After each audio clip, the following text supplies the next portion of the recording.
Hey there, and welcome to another episode of Jazzy-Bytes, the video game channel where we talk about all things video game related. I hope you weren't expecting someone else. So for this episode, I'm going to be talking about the Metal Gear series. This was the brainchild of Hideo Kojima and originally released on the MSX back in 1987, spawning a fantastic series of games that was hyper successful. Unfortunately, the game also had a meteoric fall from grace. In this episode, I'm going to talk about most of the games in the series, and also just how this fall from grace happened. Sit back, relax, be mindful of those laser tripwires, and hopefully, enjoy.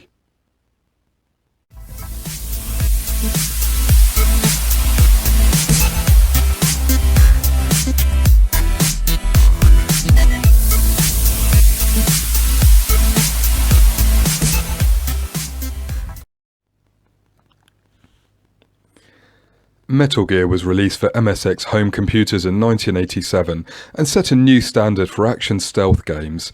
Due to hardware restrictions at the time, something needed to be done to reduce the number of enemies and projectiles on the screen, and the stealth genre was popularised. The game follows the adventures of Snake, an operative sent in alone who will eventually face the walking bipedal tank known as Metal Gear. This was localised for Western audiences on the Nintendo Entertainment System, with some key differences, both within the graphics, within the story, and notably with Snake's starting position in the jungle. A less than canon sequel was released for the NES, titled Snake's Revenge. This was not endorsed by Kojima, and has some obvious differences from the rest of the series. This time Snake goes in a threesome rather than alone, and resembles something of an Arnie from Predator type character who can glow red. He's still after Metal Gear, and as you can see from this footage, I'm absolutely terrible at this game. I'm constantly getting seen, I'm getting chased, and all too often I'm seeing the game over screen. Up next we have the bona fide sequel, Metal Gear 2 Solid Snake. This excellent follow-up really ramps up a Metal Gear Solid staple, a deep and compelling storyline. It involves betrayal, villains, and a lot of unlikely heroes. Then came the big one. Oh, but first, so there were several awesome portable Metal Gear games that I would like to talk about, and also some not so good ones.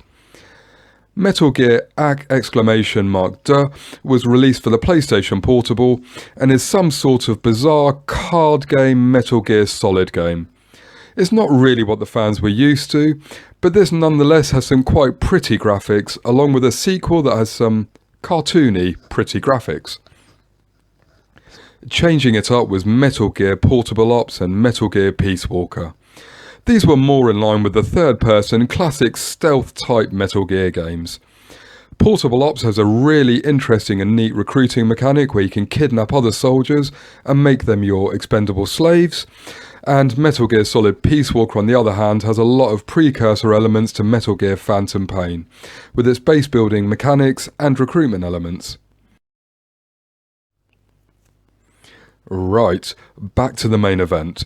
So Metal Gear Solid, the third in the series and the first in the new titles, was an absolute epic masterpiece. Like playing a cross between your favourite action movie and favourite anime, the plot has twists, turns and emotive elements that will leave you with a lump in your throat. The bosses are unforgettable, the stealth is intense, and the action is explosive. Story-wise, this game carries a strong anti-nuclear message and has incredible characters and characterization, with Solid Snake still saving the world from disaster. Now I must say I apologise about the awful footage for the next lot of stuff. Hot on the heels of Metal Gear Solid came Metal Gear Solid 2 Sons of Liberty, a worthy sequel and follow-up. This title was a little divisive, as you mainly played as Raiden, with Snake playing a more mysterious role in this game.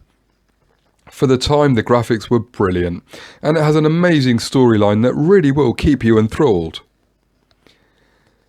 Metal Gear Solid 3 Snake Eater, because he eats snakes, was a prequel set before the other titles, and you take on the role of the character Solid Snake was cloned from, and incidentally the antagonist of the first game, Big Boss.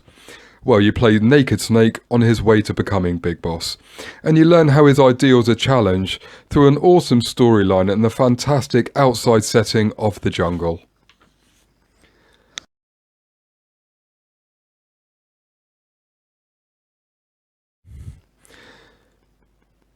Metal Gear 4 Guns of the Patriots was released on PlayStation 3 and serves to tie up all of the loose ends of the previous games, finally giving answers and explaining other stuff with nanomachines.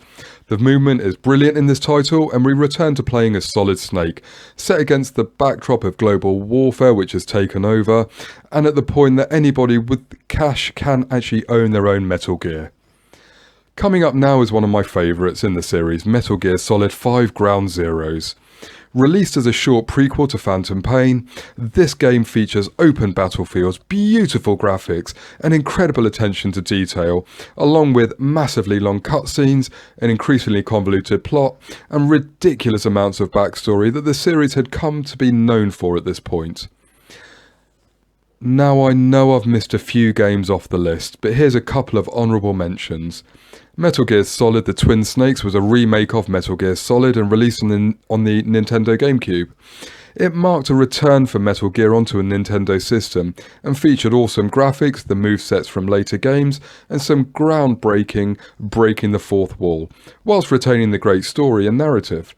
Lastly, and this is one of my favourites, was Metal Gear Ghost Babel for the Game Boy Color. Now this was something else. Most of the classic PlayStation elements were stripped down but retained for this title, which takes inspiration from the graphical perspective of the original games. Like all of the Metal Gear games, you can complete the entire thing without being seen once. This game has it all, the story, the codec, the Solid Snake. It's just a shame this game has been deemed unofficial for the Metal Gear timeline. The fall of Metal Gear, in my opinion, started with Phantom Pain. This rates highly for most people, but I don't even have it in my collection anymore. To be honest, I really don't get on with it. The storyline continues with Big Boss's journey to creating Outer Heaven, but with massively long loading times, protracted helicopter sequences, and a missing end section, or it just creeps up. I'm not even sure if they bothered to fix it, to be honest. It just doesn't rate highly on my replay list. The least said about Metal Gear Revengeance and Survive, the better. The latter was made post-Kojima leaving Konami, and in between the fact it tacks on a bizarre zombie storyline onto Phantom Pain's already overused palette was more than enough for most people's palettes. Arguably, the prize formula was Kojima under Konami's banner, and with the split, it's unlikely we're ever going to see Metal Gear Solid rise again. But here's hoping. Well, I hope you enjoyed that insight into the Metal Gear Solid series. There is plenty of Metal Gear fodder to be had fun with, but it is unlikely at this point that a new, traditional Metal Gear game is going to be released. I will always keep my fingers crossed for an epic return of this series. In the meantime, there's a fair few in the past that you can go back and enjoy, as hopefully this video has pointed out. Guys, hit the like and the subscribe button, it's always appreciated. You take care of yourselves, take care of your loved ones, look out for your friends. I'll see you next time for another episode of Jazzy-Bytes. Peace out.